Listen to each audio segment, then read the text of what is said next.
¿Qué tal, amigos? Buenos días, buenas tardes, buenas noches o en el momento en el que estén sintonizando esta nueva emisión de La Última Página.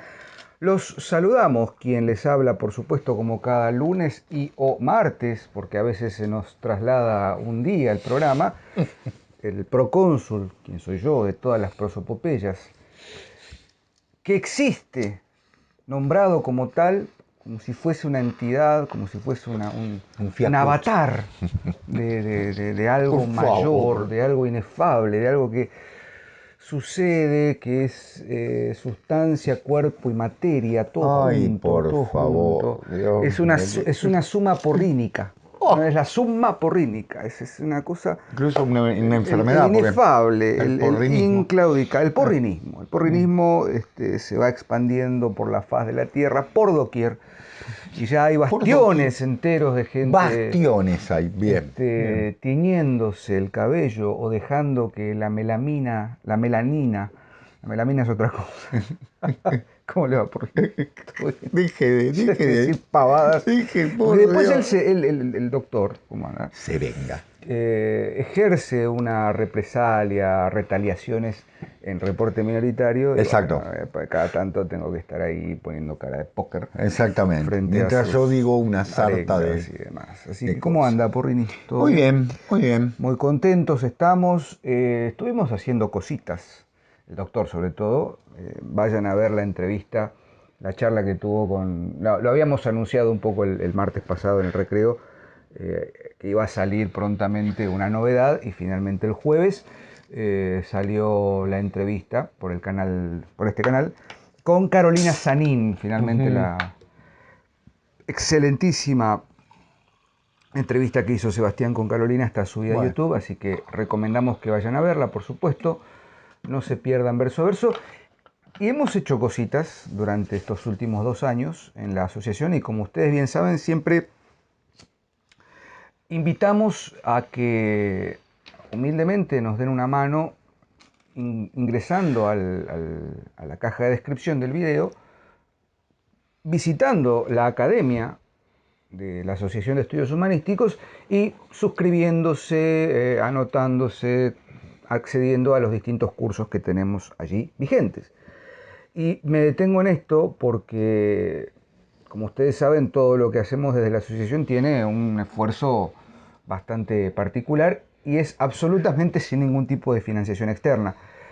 Por ende, lo que logramos recaudar con los cursos, lo ni que... interna, estaba Ni pensando. interna, sí, bueno, no hay... Ni externa ni interna. Nosotros funcionamos a pulmón, así a lo bestia. Remando y remando y remando, ¿cómo se hacen las cosas? La editorial, por supuesto, que si bien Sofía, Sofía tiene entidad propietaria externa aparte. y Claro. personalidad jurídica y todo, digo, los fundadores y quienes conducen Sofía son parte de la asociación y por ende la asociación es un beneficio mutuo el que tenemos. Totalmente. Pero los cursos tienen una particularidad, implicaron tiempo de trabajo, hay uno sobre Hamlet que preparé, hay otro sobre la Ilíada, lo dice así todavía. Sí. Estuvo en su momento en la Divina Comedia, 2 talleres de escritura creativa, el de poesía de Alejandro Jiménez Luna y Cecilia, Sobre Federico sobre García Federico García Lorca. Lorca, me está faltando alguno, el de tragedia. De tragedia. Pero, insisto con esto, me detengo ahora porque acaba de salir, recién Recién horneado. horneado, Exacto. además de ¿cómo es? El último libro de Sebastián, Estética del símbolo. Estética del símbolo, ha salido un nuevo curso. Y ese curso tiene un nombre, y ese nombre Es es la cifra. la La cifra. cifra. Y ese nombre Ha sido no ha sido articulada. articulada, ¿no? El séptimo curso ya ha sido articulado. Y como notarán, hoy vamos a hablar de Borges. Hoy vamos a hablar de Jorge Luis Borges Exacto. y en función del curso que está recientemente publicado por Exacto. Sebastián Porrini, que es un curso estrictamente dedicado a el Aleph Y y ficciones. ficciones, perdón, Los dos. a los 2 libros de cuentos acaso más conocidos de Borges. Con lo cual dijimos, ¿por qué no hacemos un programa enteramente dedicado a Borges narrador, al Borges, cómo llegaremos al Borges de ficciones y al Borges del Aleph? aunque ya hemos hablado de Borges, paradójicamente solo 2 veces. En un programa del primer año de la última página, del 2018, con otro equipo que solo permitía grabar 30 minutos, con lo cual era un tiempo más reducido. Exacto. Y luego en el ciclo 2021, si no recuerdo mal, Ajá. Cuando hicimos la lectura en paralelo de Los Conjurados. Los Conjurados y La Conjura de los Necios de Kennedy O'Toole. Y obviamente en algún momento hemos hecho una referencia, etcétera, etcétera.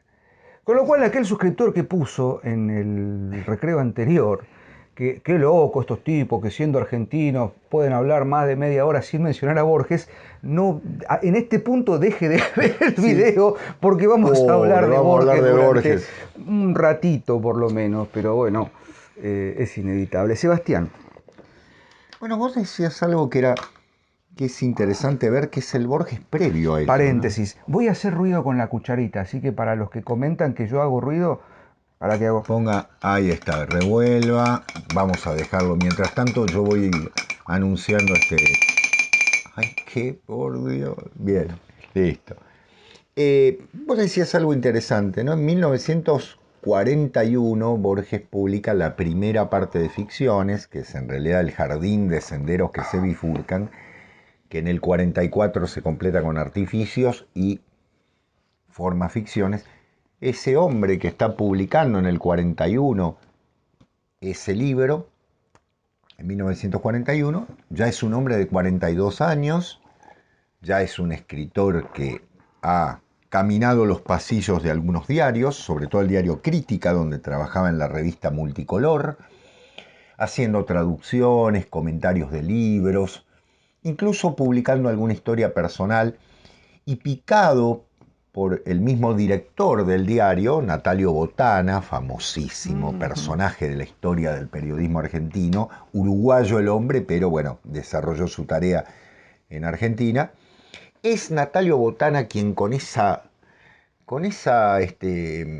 desparpajo tan propio de él, con ese cigarro que tenía siempre, le dice: Borges, déjese de pavadas y escriba cuentos, ¿no?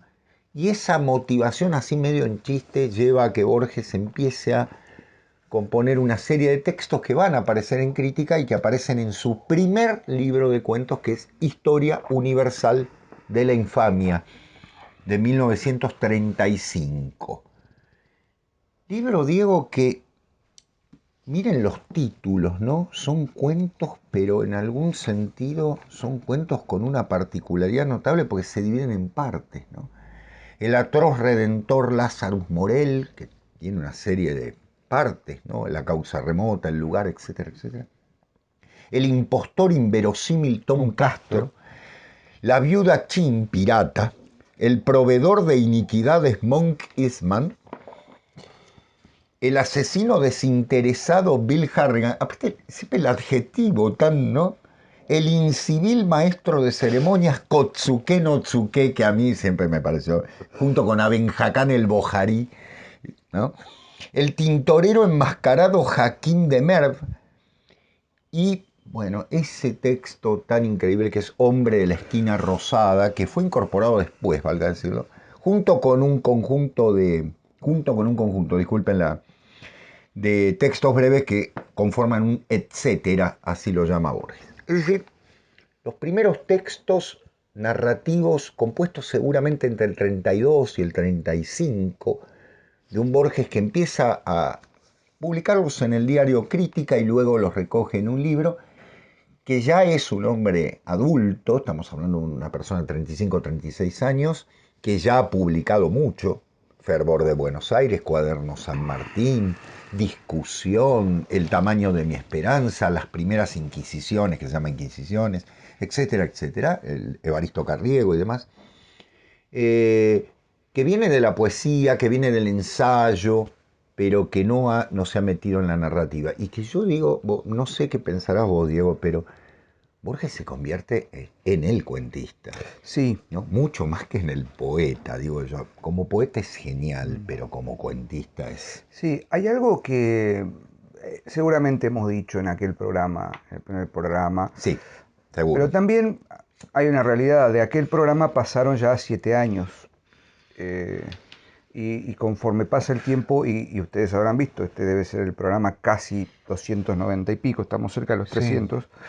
Después de 300 programas, más todo lo que hemos hecho en paralelo, ¿no? Los proyectos durante la cuarentena y tal, hay una relectura, por supuesto, de ideas y de fundamentos. Y con Borges es algo Inevitable. continuamente inevitable. Sí, sí, La relectura y la revisión. Y yo venía pensando, de hecho, alguna idea salió en el programa dedicado al regreso, en Reporte Minoritario, sí.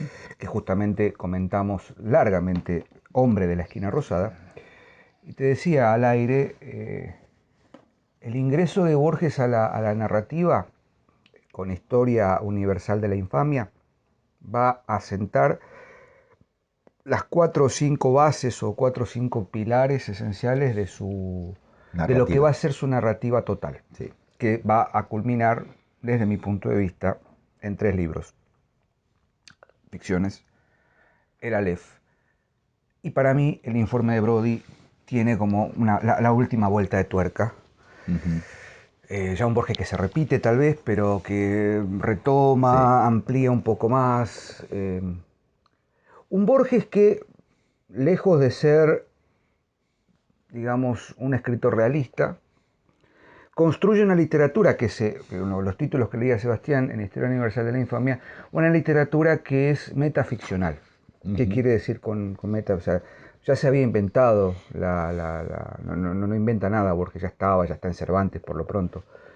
La idea de, digamos, disponer el tono narrativo, disponer los personajes, Sí. disponer la sintaxis propia para entender que es un artificio lo que estamos Ujú. viendo. La literatura es un artificio que se construye con el lenguaje, en Ujú. principio, con la sintaxis, con cierto tono y cierto modo de narrar que no tiene por qué reflejar o representar la realidad. Cuando Borges sostiene que en el prólogo de la Aleph, ¿no? Ujú. A pesar de tal cosa, la mayoría de los cuentos de este libro son del género fantástico. Ujú. No hay que confundir el fantástico tradicional que uno puede encontrar en cualquier definición de manual de literatura, ¿no? La irrupción de un elemento, que bla, bla, bla. Sino que lo fantástico en Borges justamente es la exposición y demostración del artilugio y del artificio literario. Ujú. Eh, no hay en Borges otro referente que no sea la pura literatura. Tratar de encontrar un equivalente o un referente en el plano de lo real sería Claro. desmerecer la literatura de Borges. Y eso está preanunciado en Historia Universal de la Infamia, Sí. que mayormente, en la mayoría de los cuentos, hay como una reposición de cosas que ya se conocen, pero ¿dónde está lo original, si se quiere? En el tono. En el tono. En el tono, en esto que señalaba Sebastián, ¿no? La adjetivación muy particular, Totalmente. el nombre de los personajes, que después El va a ir el exotismo. exotismo, ¿no? Que va a ir, y que está toda la literatura universal, ¿no? Porque Sí. está Oriente, está Occidente, Sí. está... A ver, están todos los intereses de Borges, Ujú. que exploró en su poesía, que exploró en su ensayística. Como siempre decimos, Borges como lector es fundamental, es un lector que escribe sus lecturas. Entonces todo ese abanico de intereses que fue construyendo durante sus primeros años como escritor se plasman en este libro, y después tienen una explosión y una Exactamente. ampliación en Ficciones y el Aleph. Exactamente. Eh, Exacto. Hay una llamativa lectura de la literatura que hace Borges, que es que se permite, cuando la literatura en ese momento estaba absolutamente subsumida a la admiración hacia Francia, él se permite una lectura diferente. Está leyendo a los norteamericanos, obviamente en lengua original, ¿no? leía perfectamente en inglés, como sabemos desde muy chico. Está leyendo también a los ingleses. Es un hábil lector de Chesterton. Digo hábil porque no compartía necesariamente la fe de Chesterton, pero sí el arte que Chesterton evidencia. Eh, el descubrir ciertos autores menores, diríamos, con toda la salvedad que esto requiere, porque él recupera algunos autores de la literatura policial y está en ese momento muy imbuido de todo ello, sobre la base de que es ese tipo de literatura que está viniendo sobre todo de los Estados Unidos a abrir ciertos aspectos diferentes. A la vez, una convivencia con los clásicos. En ese momento Borges está leyendo no solo Las Mil y Una Noches, como ya sabemos que formó parte de prácticamente de su largo caminar por la ciudad, sino también de la Divina Comedia, texto que leía en italiano y en inglés a la vez para poder comprenderlo, o en algunos casos en versión castellana, y que leyó de manera increíble porque la cantidad de textos que cita críticos de la Divina Comedia lo revelan también como no solo un lector apasionado del texto, sino también de aquellos que se acercaron al texto. Yo conocí críticos de la Divina Comedia por Borges, por sus anotaciones y demás. Y también el hecho de que él se proclama en algún sentido la persona que puede suceder haciendo lo opuesto en algún caso de el fallecido del suicidado Leopoldo Lugones, a quien le dedica un libro, ¿no? O sea, le dedica un libro a la obra de Lugones. Sabemos que después, bueno, el hacedor está directamente dedicado la obra a él, pero Lugones, que también, miren la marca que debe haber dejado en Borges. Lugones era poeta sobre todo, cuentista en menor sentido, aunque yo digo siempre que Las Fuerzas Extrañas es un gran libro, y ensayista. Escribió una novela que, valga decirlo, perdona a los lugonianos, pero no es buena realmente. Al lado de su obra ensayística y su obra poética sobre todo, es absolutamente menor. Pero Borges sigue esos pasos. Es poeta y se va a enfrentar con Lugones porque tiene que enfrentarse, es una cuestión generacional. Es ensayista y es cuentista. No ha escrito una sola novela, ¿no? De hecho, no creo que le estuviese concedido el arte de poder dominar la novela, pero sí el arte de leerlas y cómo, ¿no? Tenemos un Borges que entre los años 20 y 30 se configura. Se configura como poeta, publica 3 libros de poesía, se configura como ensayista y le falta la última pata. Y es Natalio Botana el que lo empuja. Dice, escriba cuentos, Borges, no escriba narraciones. Está pensando Botana, por supuesto, en su diario y está pensando en que el cuento aparece completo en el diario. Entonces también es interesante esto. Pero le da el pie a un Borges que se abre y que se abre de una manera notable porque es el hombre que Historia Universal de la Infamia, Ficciones y el Aleph comportan en 14 años 3 obras tres antologías de cuentos colosales. Después lo vamos a esperar en el informe de Brody, en el libro de Arena y mi amado Los Conjurados, que a mí me parece que es una cosa, es una despedida exacta, ¿no? Poesía y prosa juntas. A mí El Hacedor me gusta mucho. Bueno, claro. Estoy pensando varias cosas. Mientras hablas y mientras mencionas ese recorrido y esas lecturas, pienso en voy a ser muy autorreferencial, en mi recorrido y en mis lecturas y en mis relecturas de Borges, una y otra vez, y siempre caigo en la misma cuenta, o sea, llego a la misma conclusión, y es la falsa idea, muchas veces compartida incluso por colegas, de que a Borges hay que leerlo con un manual o con una enciclopedia al lado. Perdón. Disculpe, profesor. No pasa nada. No sé quién. Hay gente que no lo tiene agendado, así que. Ah. La falsa idea de que a Borges hay que leerlo con una enciclopedia al lado. Podría ser, sí. El problema es que ya desde los primeros cuentos, no es tanto una enciclopedia para identificar ciertas cuestiones, sino más bien es algo que invita Sí. a ir a la biblioteca, Claro, muy bien. ¿no? Exacto. Entonces decir, mira, no hace falta que busques la referencia en una enciclopedia para Que a saber veces no las encontrás. no, quién es Aben Hakam, el Boharí No, muerto claro. en su laberinto, que a pesar de su título tremebundo, eh, o Aleph, ¿qué es un Aleph? Bueno, sí, claro, hay que tener No alguna noción, importa. pero lo que dispara el cuento Sí, es volver a la fuente, volver a la literatura, volver a exacto. la... Y hay algo fascinante en Borges que tiene que ver con la sutil ironía en Mm, el ahí lenguaje. está. No hay cuento de Borges que no tenga una sutileza, incluso como ensayista, hay oraciones que son sentencias. Es decir, ¿cómo puedo resumir una novela de 300 páginas en 2 oraciones que son... Claro, Ahí está, es decir, la condensación perfecta. totalmente. Porque hay un manejo del castellano, incluso un castellano difícil de encontrar en otra literatura del momento. Un castellano con cierta artificialidad, Sí, por por otra parte. supuesto. Más que Sí, nada sí, sí. en el Aleph y en ficciones.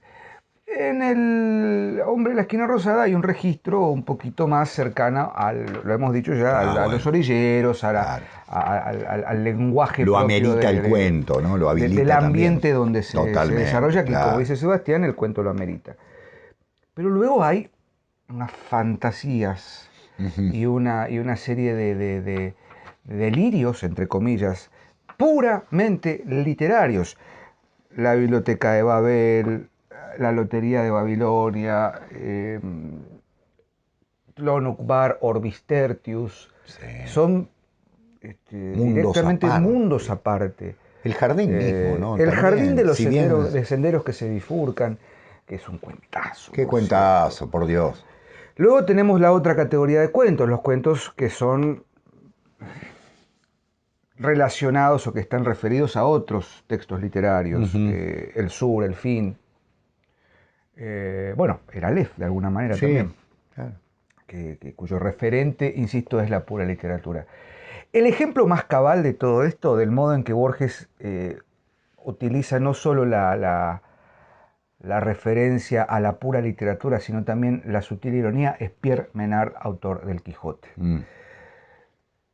Ese cuento creo que tiene la perfección de ser totalmente metaliterario, Ujú. metaficcional, que incluso toma a la novela acaso más metaficcional que existe Exacto. en la literatura universal, que es el Don Quijote de la Mancha, y le da un giro más, y le da un giro, no, una vuelta más de tuerca, ¿verdad? Pero más allá de qué quiere decir Pierre Menard, que no quiere copiar el Quijote, sino que quiere escribir el Quijote, Ujú. y toma un fragmento del capítulo 9 del Quijote, ¿no? De la verdad cuya madre es la historia, y hace toda una demostración. El prodigio del artefacto que produce Borges en ese cuento está también en el modo en el que nos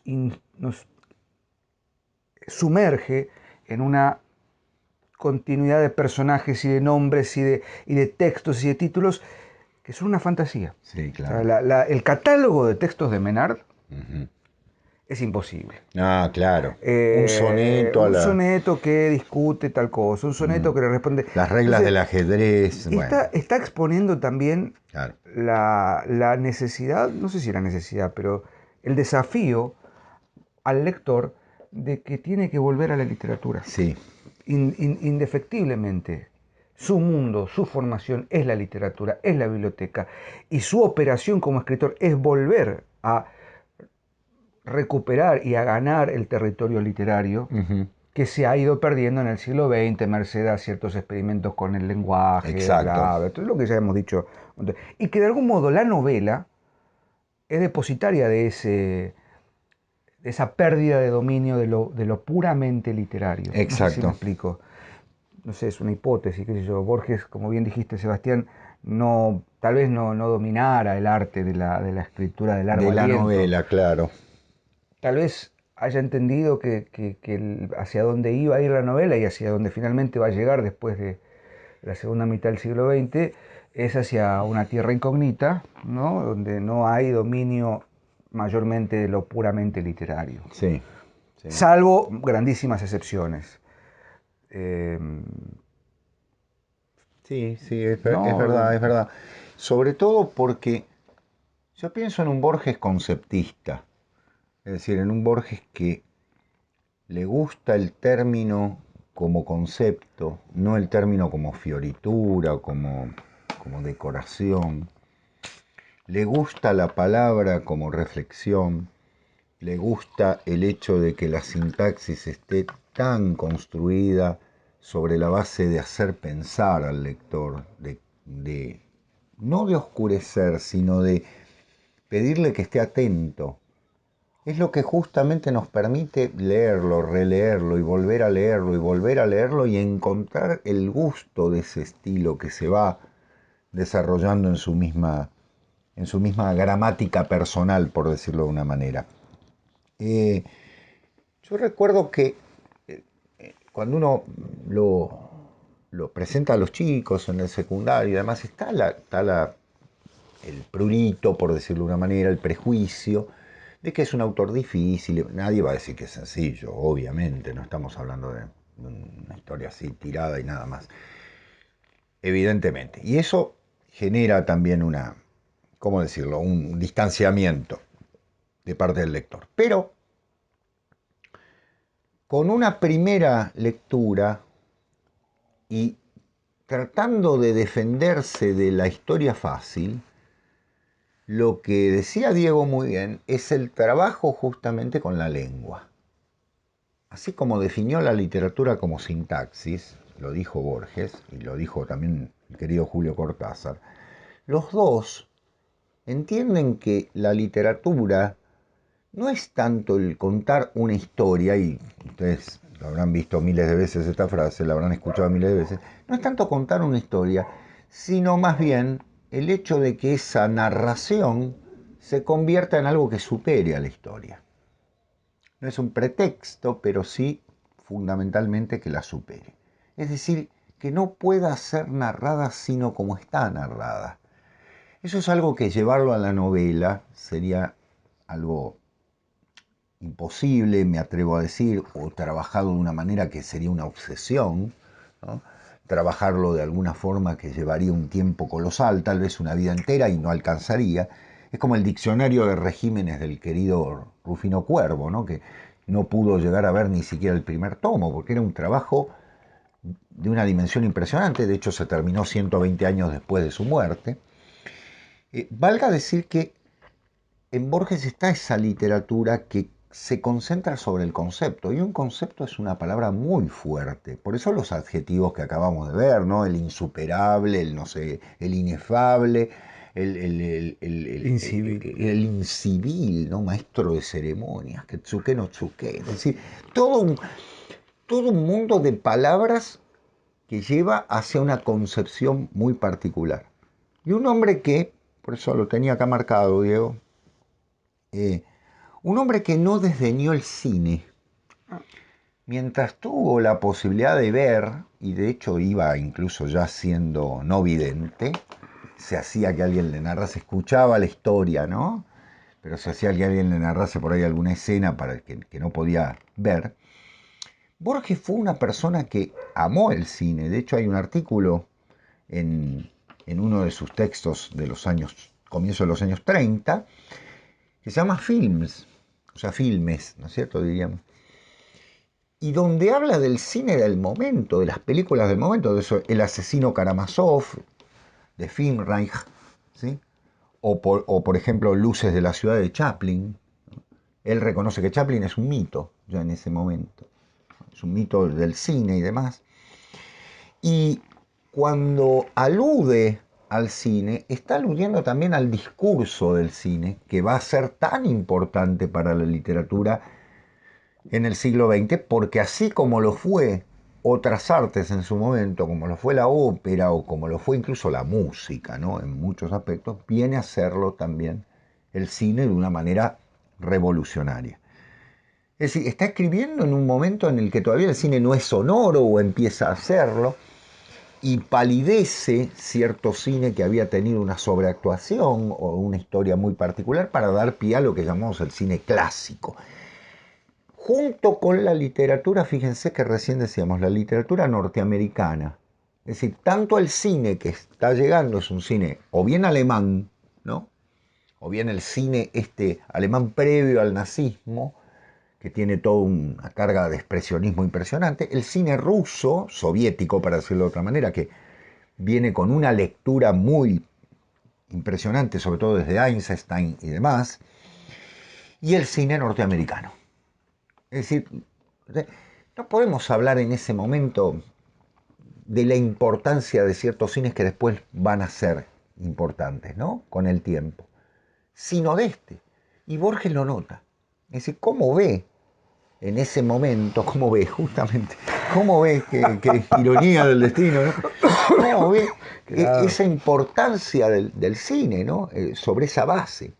Y algo notable a tener en cuenta, el humor en Borges. Ah, Yo sé que hay muchas personas que lo ven solemne, que lo ven un escritor obviamente de una intelectualidad elevadísima y demás, por supuesto, eso, ¿quién lo va a dudar, no? De citas eruditas, de una cantidad, de una biblioteca por detrás imponente y libros que no ha leído nadie, ¿no? Porque esa es otra característica de Borges. Borges ha leído obras que, si nosotros las leímos es por él, ¿no? El Vatek, por ejemplo, el Vatek de Bergford, yo lo leí por Borges, porque la verdad que no sé si hubiese ido a buscar el Vatek de Bergford. yo lo tengo, me lo Claro, compré por eso, justamente. exactamente, uno lo ve, exacto, hemos ido por... Pero hay algo que es el humor, lo decía. Si ustedes leen ficciones, en ficciones hay una serie de marcas. Claro, no es el humor fácil de, boludo, tal cosa, y se ríe. No, claro. Es un humor en torno de la adjetivación o bien de la caracterización del hecho o del personaje sobre la base de un imposible categórico, valga decirlo. ¿Por qué? En un momento hablando narrando las ruinas circulares, se habla de una lengua imposible, porque dice, en una influencia del samoyedo, ¿no es No, eso cierto? me parece que es. No es en la biblioteca de Babel. Bueno, no importa. Pero Bueno, hay una. Sí, no importa si es claro, en es la decir, hay un dialecto del... Y uno trata de, si busca las tres referencias que hay, van a ver que es un imposible, es como si dijera una relación entre el guaraní, el chino y el alemán y el alto alemán. Bueno, qué sé yo, no sé, ¿cómo puede haber un dialecto de esas tres cosas? Tendríamos que tener un chino, un alemán que viviesen en Paraguay, hubiesen aprendido el guaraní, de ahí sale, no sé, una producción insólita. Bueno, esos son gestos de humor. También los hay cuando caracteriza a los personajes. Tengo. Eh, en La muerte y la brújula, la caracterización tanto de Lonrod como de Treviranus, los dos detectives, incluso de Red Scarlac, es arquetípica, pero es arquetípica no porque sean ideales, sino porque son el lugar común que esperamos de un detective y de un malhechor. Lonrod es el típico Sherlock Holmes que quiere resolverlo todo en su mente. Treviranus es el tipo ¿no? Incluso el cigarro que le pone en la mano, ¿no? Esta cosa de nervioso, el policial negro, ¿no es cierto? El policial de acción y demás, dice, no hay que buscarle 5 patas al gato y se terminó el problema, ¿no? Y Red Scarlac, el malhechor que tiene todas las características del malhechor de la época, ¿no? Que aparte es culto, porque es muy culto, ese es el tema, también está eso. Hay todo un humor en Borges ligado a la erudición, sí, cómo no, sí, por supuesto, ligado al manejo del lenguaje, también, pero también ligado a la idea de que la literatura, y ahí lo comparo y lo relaciono, hago una analogía con su no tan siempre querido Julio Cortázar, aunque lo incluyó en su biblioteca personal, los dos entienden que hay algo, jugando con un gran término de Cortázar, de juego en esto. Hay que jugar con la literatura, pero claro, jugar un juego serio, aceptar las reglas de... Es decir, me atrevo a decir que muchos de los escritores posteriores a Borges, si bien se enfrentan a él, y los entiendo, obviamente, la gran efigie hay que empezar a tratar de hacer lo opuesto, toman en serio a Borges. El caso, por ejemplo, de Georges Perec. Muchos de los juegos de Perec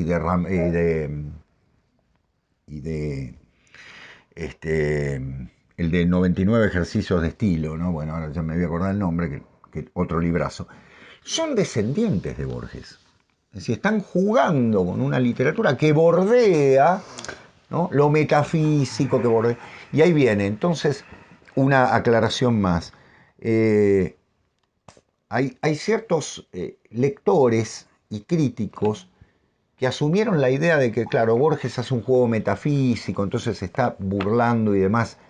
Sí, en primera instancia sí, pero también están mirando al hombre del siglo XX, que ve en la metafísica algo que está alejado y que forma parte también de un desequilibrio post-kantiano, ¿no? Esta idea de que qué puede llegar a ser, ¿no?, todo esto. También hay una noción muy interesante de la filosofía en Borges, que sería interminable decir, ¿quiénes son los filósofos nombrados por Borges? Platón, ni hablemos. Schopenhauer, ni hablemos. Spinoza, ni hablemos. Y luego una cantidad de filósofos menores, ¿no? Bacon. Claro, nos descubre algunos. Berkeley, el obispo Berkeley, es decir, Hume, ¿no? No estoy diciendo que sea menor Hume, pero luego hay una línea de ciertos alemanes del siglo XIX que los leyó él y alguien más. Lo dice. Me enseñé alemán para poder leer a Hegel. Totalmente, exactamente. Yo me enseñé alemán. Me enseñé alemán. Es decir, valga decir que muchos grandes pensadores del siglo XX, entre ellos Sartre, ¿no?, Roger Selois y demás, ven en Borges también aquel que desempolva un determinado escritor y se lo lee de otra manera. No solo por cómo leyó a Shakespeare, ni cómo leyó a Quevedo, ni cómo leyó a Góngora, ni cómo leyó a Cervantes, ni a Dante, ni a Goethe, ¿no?, cómo los leyó, sino también desempolvar ese que está medio perdido, en medio de una enorme biblioteca, y que de pronto uno lo empieza a releer. Se han reeditado libros por Borges, porque Borges lo cita. ¿Quién le recordaría hoy a Momigliano, ¿no?, cuando hace el análisis del Orlando Furioso? Nadie. Sin embargo, en los años 80 reaparece Momigliano porque Borges lo pone en su biblioteca personal. Perdón, Diego. No, hay varias cosas que para ampliar y para desarrollar, pero para no hacer ningún tipo digamos, no arruinar la experiencia de escucharlo con mayor profundidad Sebastián en el curso, para citar un ejemplo de lo que decía, el Aleph, el cuento del Aleph en sí mismo, tiene todos los elementos que mencionaba Sebastián. Y ahí es donde el Borges autor, el Borges ficcional empieza como a Exacto. entretejerse. Voy a citar solo un fragmento. El Aleph es un cuento cuyo argumento habrán leído. No quiero acordar. No quiero acordarme. Pero bueno, está centrado en la figura de Beatriz Viterbo. El protagonista, Borges, se llama Borges, está enamorado, estuvo enamorado, una cosa, bueno, Beatriz ha muerto. Y entonces hay como un deseo de recuperar su memoria y tiene que bancarse al pesado de Carlos Argentino Daneri, que está en el proyecto de escribir un enorme poema dedicado a... Es un horror. Y Borges, un horror. El narrador, dice en un momento, me releyó después 4 o 5 páginas del poema. Las había corregido, fíjense la ironía, según un depravado principio de ostentación verbal.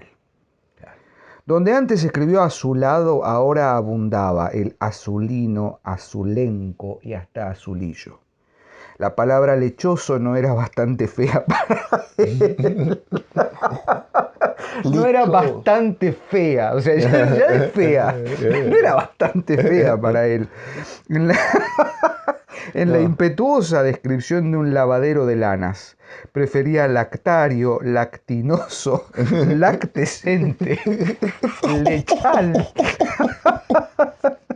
maravilloso. Demostró con amargura a los críticos. Luego, más benigno, los equiparó a esas personas que no disponen de metales preciosos ni tampoco de prensas de vapor, laminadores y ácidos sulfúricos para la acuñación de tesoros, pero que pueden indicar a los otros el sitio de un tesoro. A ver, todo el párrafo es irónico, más allá de las palabras y demás. Ahí está hablando el Borges lector. Exactamente. De alguna manera, Carlos Argentino Daneri es una extensión. Sí. Borges pensaba esto. Claro. O sea, esto es feo, esto es de mal gusto. Azul, azulado, azulenco, es de mal gusto. Entonces, lo pone en boca de Daneri, pero lo está diciendo el Borges lector. Y el palo a los críticos. Los críticos literarios del momento no son capaces de acuñar un tesoro. No tienen las herramientas, no tienen la habilidad para acuñar un tesoro. Más sí para indicar dónde hay un tesoro. Totalmente. Puede que aquí haya un tesoro, pero fabricarlo es otra cosa. Aparte había perdón Diego, para darte pie, la crítica era una crítica normativa. Sí, claro. Es decir, ¿qué leían fundamentalmente? Que hubiese escrito dentro de las reglas del correcto castellano.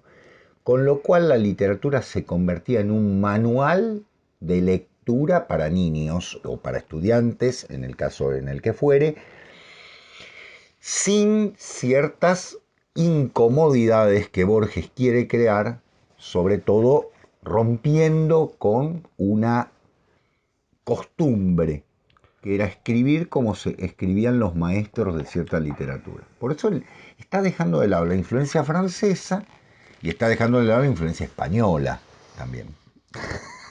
Por lo menos académicamente acartonada, ¿no? Es decir, eso no quiere decir, leyó todos los grandes españoles, ¿no? Y este es un principio que está también en la literatura argentina tiene algo, no es por creer que es mejor que otras, al contrario. Pero la buena literatura argentina juega con la ironía. Hay una... bueno, sí. ¿Cómo decirlo? Hay una... Es que somos irónicos los argentinos. Hay una, por supuesto, el carácter español. Sí, por supuesto. Hemos heredado... cierta picardía. Sí, exacto. El sainete, o sea, los orígenes del teatro argentino, el sainete, toda esa cuestión de la picardía, la ironía. Bueno, Martín Fierro, picardía, etc. Pero hay algo, Borges lo pone de una manera tan particular. Siguiendo con este párrafo, porque es genial para ver también el modus operandi respecto de cómo Borges dispara contra el mundillo literario y contra toda esa parafernalia de crítica y demás. Argentino Daneri admitió, acto continuo censuró la prologomanía. No le gustan los prólogos a Carlos Argentino Daneri, de la que ya hizo mofa en la donosa prefación del Quijote, el príncipe de los ingenios, Cervantes, ¿no? Admitió, sin embargo, que en la portada de la nueva obra convenía el prólogo vistoso, el espaldarazo firmado por el plumífero de Garra, de fuste. Agregó que pensaba publicar los cantos iniciales de su poema. Comprendí entonces la singular invitación telefónica. El hombre iba a pedirme que prologara su pedantesco fárrago. Mi temor resultó infundado. Carlos Argentino observó con admiración rencorosa, fíjense la admiración rencorosa, que no creía errar el epíteto de calificar de sólido el prestigio logrado en todos los círculos por Álvaro Melián Lafinur, hombre de letras, que si yo me empeñaba prologaría con embeleso el poema. Bueno, y así sigue. Pero fíjense el tono, cómo proyecta en Argentino Daneri la figura del escritor que pretende ser más de lo que escribe, o sea, más que lo que escribe, que pretende ser la pluma de fuste, Totalmente. La pluma de Garra, ¿no? De fuste, ¿no? Yo soy el grande. Y Borges lo está mirando y diciendo, no, mira, el poema es una porquería. Claro. Una retórica. Exactamente. El exceso de artificio no genera el artefacto literario. No, exactamente. Estaba pensando justamente en eso, ¿no? También el tema de la ironía, Diego, yo pensaba, llamados a la derrota constante del Estado, ¿no? En la Argentina, los argentinos hemos desarrollado una capacidad de ironía que tiene que ver justamente con esas frustraciones, ¿no? Para nuestros hermanos de América, muchas veces los argentinos resultamos pedantes y demás. Piensen que también es una máscara que nos hemos puesto en torno de las constantes frustraciones de algo que se soñó de otra manera y se desarrolló pesadillescamente, para decirlo, para seguir jugando con el tema del sueño. Es decir, las derrotas interiores se superan con esa ironía del argentino o del porteño, como no sé si es propio de, tal vez con el humor en otras regiones de nuestro país, sobre la base de un reírnos de nosotros mismos, a veces por los enormes defectos galopantes que forman parte de la personalidad de los argentinos.